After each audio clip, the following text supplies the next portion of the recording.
are requested to follow the instructions which are given by the Government of Examinations, who are attended on December 8th, that is Sunday, to write the NMMS examinations.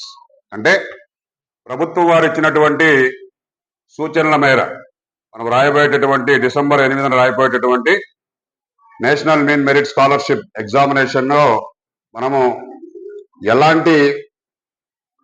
ఎలాంటి instructions సూచనలు పాటించాలి అనేది ఇప్పుడు మనం తెలుసుకుంటాం.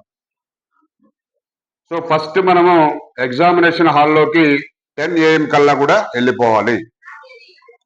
10 AM తర్వాత ఒకసారి వెళ్ళిపోయిన తర్వాత 10 AM టు 1 వరకు ఎగ్జామినేషన్ ఉంటుంది. 10 AM టు 1 PM అంటే 3 hours ఉంటుంది. సో మనం ఎగ్జామినేషన్ హాల్లోకి 10కి వెళ్ళాలంటే మనం సెంటర్కి ఎన్ని గంటలకు వెళ్ళాలి? 9 AM వెళ్ళాలి. 9 AM వెళ్ళాలి. 9 AM వెళ్ళి అక్కడ రెడీగా ఉంటే మనకు ఏ రూమ్ అలాట్ చేశారు అవన్నీ కూడా బయట డిస్ప్లే బోర్డులో మీ సెంటర్లో పెట్టుంటారు. మీ నంబరు, మీ రోల్ నంబర్కి ఏ రూమ్ ఉందో చూసుకొని తర్వాత అప్పుడు వెళ్ళొచ్చు. ఇక్కడ మనకు ఎగ్జామినేషన్లో హాల్ టికెట్ తీసుకెళ్ళాలి. మనం పోయేటప్పుడు హాల్ టికెట్ తీసుకొని వెళ్తాం. ఈ హాల్ టికెట్ చూపించిన తర్వాత వాళ్ళు ఎగ్జామినేషన్ హాల్లోకి అలౌ చేస్తారు. హాల్లోకి వచ్చిన తర్వాత మనకు ఓఎంఆర్ షీట్ ఇస్తారు. ఈ ఎగ్జామినేషన్లో ఎన్ని ప్రశ్నలు ఉంటాయి? 180 క్వశ్చన్స్ ఉంటాయి. 180 కూడా మల్టిపుల్ చాయిస్. అయితే ఇక్కడ ప్రధానంగా మనము ఈ 180 క్వశ్చన్లు 2 భాగాలుగా ఉంటాయని చెప్పేసి తెలుసుకున్నాం. ఒకటి మ్యాట్ కింద 90 ప్రశ్నలు, శాట్ దీని కింద 90 ప్రశ్నలు ఉంటాయి. అయితే ఇప్పుడు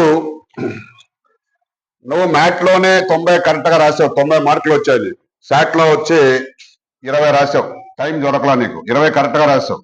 90, 20 అని నీకు 110. నేను 110 రాశాను, నేను సెలెక్ట్ అవుతానంటే కుదరదు.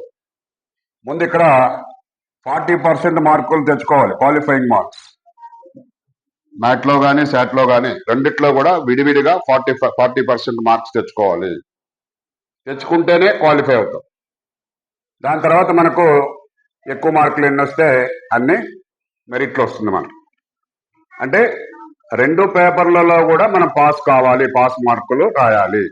అందుకనే మనం ఏం చేయాలంటే ఫస్ట్ మ్యాట్లో 90 ఉన్నాయి కదా, ఈ 90ని మనం 3 భాగాలు చేస్తాం. 30 జస్ట్ భాగాలంటే మీరు ఊరికేనే ఒక 30 అనుకోండి, ఫస్ట్ 30. అదేవిధంగా శాట్లో కూడా ఏం చేస్తారు? 30 అంటే 30 బిట్లు మ్యాట్లో, 30 బిట్లు మ్యాట్లో, 30 బిట్లు శాట్లో. ఫస్ట్ మీరు ఏం చేయాలా? ఇవి 1 నుంచి 90 వరకు ఉంటుంది సీరియల్, అంతేనా? మ్యాట్లో నెక్స్ట్ కంటిన్యూషన్ ఇక్కడి నుంచి ఉందనుకోండి. ఫస్ట్ మీరు 1 నుంచి 30లో ఉన్నటువంటి బిట్లు పెట్టండి. నీకు 10 తెలుసు, 10 బిట్లు తెలుసు, కరెక్ట్గా తెలిసినట్టు 10 బిట్లు పెట్టేసిండి. ఈ పెట్టిన బిట్లు ఓఎంఆర్ షీట్లో బబుల్ చేసుకుంటూ రావాలి. ఈ బబులింగ్లో ఇలా ఉంటాయి, 4 రౌండ్లు ఉంటాయి. ఆన్సర్లు A, B, C, D ఉందనుకోండి. నీకు ఫస్ట్ బిట్కి ఆన్సర్ B. బబుల్ చేసావు చూడు, గబగబా చేసావు బబులో. ఇదంతా కూడా ఏముంది? గ్యాప్ ఉంది. నువ్వు రైట్ రాసినా కూడా అది కంప్యూటర్ తీసుకోవచ్చు, తీసుకోకపోవచ్చు. బబ్లింగ్ అనేది చాలా ఇంపార్టెంట్. అది బ్లాక్ బాల్ పెన్ కానీ బ్లూ బాల్ పెన్ కానీ వాడమని చెప్పారు. ఇక్కడ చేస్తాను చూడండి నేను. అంటే ఇంకా దీంట్లో చేయకూడదు. 2వ బిట్లో 1, 3, 4. ఇప్పుడు నేను చేస్తున్నాను చూడు బబ్లింగ్.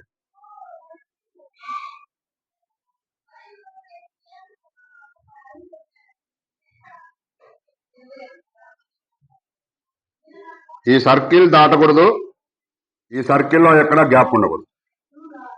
సో ఇది కరెక్ట్ బబుల్. అంతేగాని సగం చేసేసి ఇట్లా గీసేసి నేను బబుల్ చేసేసాను, అన్ని బబుల్ చేసేసాను అంటే అన్ని అవుట్ అయిపోతాయి. కంప్యూటర్ తీసుకో. ఇదే విధంగా బబుల్ చేయాలి. తర్వాత మీరు నేనేం చెప్పాను, మ్యాట్లో 30 చేయండి, నీకు 10 తెలుసు. తర్వాత నెక్స్ట్ ఎక్కడికి వచ్చేయాలా, శాట్లో 30కి వచ్చేయాలి. 30కి వచ్చి అక్కడ నీకు 15 తెలుసు, 15 పెట్టావు, లేదా 5 తెలుసు, 5 పెట్టావు.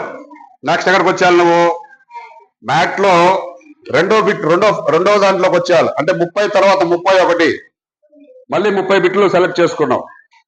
ఈ 30లోనే చూడు, నీకు 15 వచ్చాయి. ఈ 15 బబుల్ చేసి నెక్స్ట్ మళ్ళీ ఇక్కడ రెండో పార్ట్లోకి వచ్చి, ఈ రెండో పార్ట్లోకి వచ్చి ఇక్కడ ఒక 10 తెలిసాయి, కరెక్ట్గా తెలిసాయి.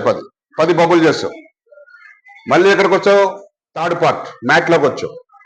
ఇందాక 10 చేసావు, తర్వాత ఇక్కడ ఒక 15 చేసావు. ఇప్పుడు థర్డ్ పార్ట్లో, సారీ ఇది సెకండ్ పార్ట్, ఇది థర్డ్ పార్ట్ అనుకుందాం. ఈ థర్డ్ పార్ట్లో నీకు ఒక 10, 5 ఎన్నో తెలుసు, పెట్టేసావు. అంటే ఇప్పుడు మ్యాట్లో 10, 5, 15, ఇక్కడ ఒక 10, 25 బిట్లు చేసావు. అదేవిధంగా శాట్లో కూడా ఏం చేసావు, ఒక 25, 30 బబుల్ చేసేసావు. టోటల్గా ఎన్ని బబుల్ చేసావు ఇప్పుడు, శాట్లో 30, తర్వాత మ్యాట్లో 30, శాట్లో ఒక 25, 55 అయిపోయినాయి. ఇప్పుడు సెకండ్ మళ్ళీ ఏం చేస్తావు, మళ్ళీ ఫస్ట్కి పోవాలి.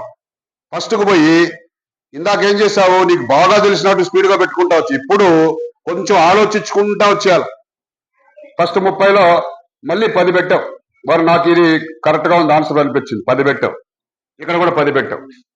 ఫస్ట్ 30లో ఇక్కడ వచ్చి 91 నుంచి ఏదో ఉంటుంది కదా, పెట్టేసావు.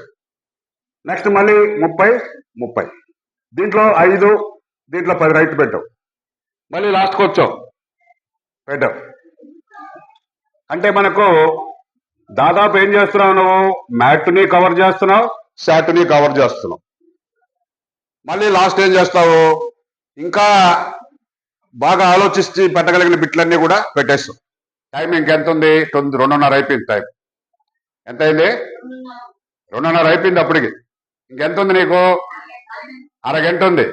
మ్యాట్లో మిగిలిపోయినాయి, శాట్లో మిగిలిపోయినాయి. అప్పుడు నువ్వేంటంటే ఆ క్వశ్చన్ చూడడం, ఇది ఎస్ ఇది ఉండొచ్చు బబ్లింగ్, ఇది ఉండొచ్చు బబ్లింగ్, ఇది ఉండొచ్చు బబ్లింగ్.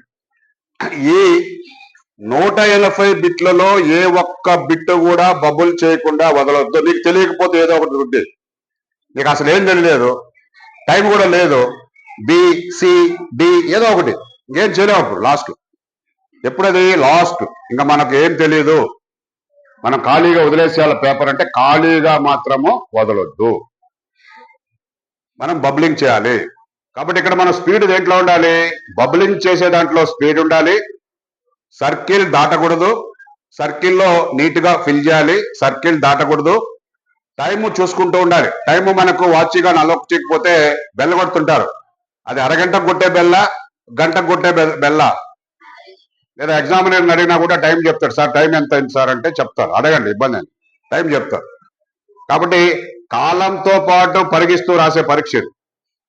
మన మామూలు పరీక్ష అయితే ఏదో ఒక 2 క్వశ్చన్లు ఉంటాయి, రాసేస్తాం అయిపోద్ది. ఇది అలా కాదు, ఇది కాలంతో పాటు. అంటే ఒక బిట్టు 1 నిమిషం, ఒక బిట్టు 1 నిమిషం. బిట్ కాన్సెప్ట్ చూడాలా, ప్లస్ మనం ఏం చేయాలా, బబ్లింగ్ చేయాలి. కాబట్టి నువ్వు చాలా పర్ఫెక్ట్గా ఉండాలి. పర్ఫెక్ట్గా ఉండి మ్యాట్లో శాట్లో రెండిట్లో కూడా మనం సమానంగా అడుగులు వేసుకుంటూ రావాలి. వేసుకుంటూ వస్తే ఒకవేళ నువ్వు మ్యాట్లో 60 పెట్టేశావు, నీకు తెలుసు రాదు, శాట్లో 60 పెట్టేశావు, ఇంకా మిగిలింది ఎంత, దీంట్లో 30, దాంట్లో 30.